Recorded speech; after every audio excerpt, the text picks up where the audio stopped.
Aceasta sunt eu. Aceasta este familia mea. Așa îi slujesc eu lui Dumnezeu. Iată cum a început călătoria mea.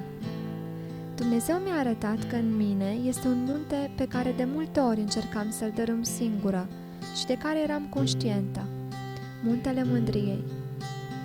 Tatăl meu ceresc m-a iubit și mi-a spus că nu trebuie să fac ceva ca să-i merit dragostea, că El mă iubește necondiționat.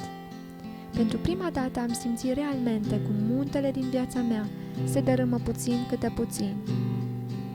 Am înțeles mai profund care mi-e identitatea, sunt fiica Lui și că nu trebuie să depind de aprecierile altora, ci de aprecierea Tatălui meu din cer, că este vorba doar despre El. Prima parte a călătoriei mele m-a dus la o întâlnire intimă cu Tatăl meu, în care am văzut că mă mândream față de El, considerând că trebuie să fac ceva în schimbul dragostei sale. El mi-a zis: odihnește-te de faptele tale. A doua parte a călătoriei mele m-a adus în situații în care m-am confruntat cu mândria față de alții, față de cei din jurul meu. Dumnezeu m-a învățat în lucrul în echipă să tac, să ascult și, cel mai important, să mă supun. A fost secțiunea de drum cea mai dureroasă pentru că simțeam cum se rupeau porțiuni mari din mine. Dumnezeu m-a ajutat să descoper cât de valoroși sunt cei din jurul meu. Voi sluji, voi iubi, voi rămâne smerită. Pe parcursul călătoriei mele am simțit dragostea Tatălui permanent alături de mine, dar în a treia parte a drumului meu mă apropiam treptat de scaunul lui Dumnezeu și dragostea ce ieșea din inima Tatălui meu către mine era ceva cu adevărat minunat, copleșitor. Pe măsură ce mă apropiam de Tatăl, rănile dureroase din inima mea se vindecau.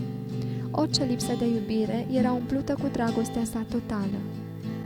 Am simțit că El e singurul ce mă împlinește de plin și părțile mai puțin plăcute din mine, defectele mele, erau acoperite de mâna Lui. M-am simțit iubită de cel mai minunat tătic ce poate exista vreodată. El nu m-a acuzat, nu arăta cu degetul la problemele mele, ci le acoperea cu dragostea sa. Cu adevărat m-am simțit iubită. Am trăit cele mai frumoase momente de bucurie din viața mea.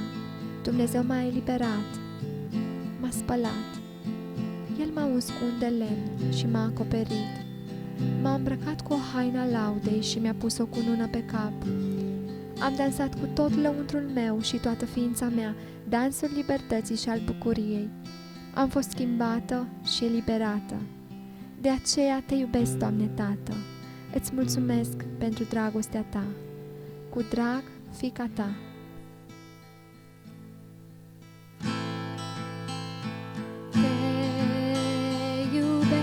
Te iubesc, Doamne Tată.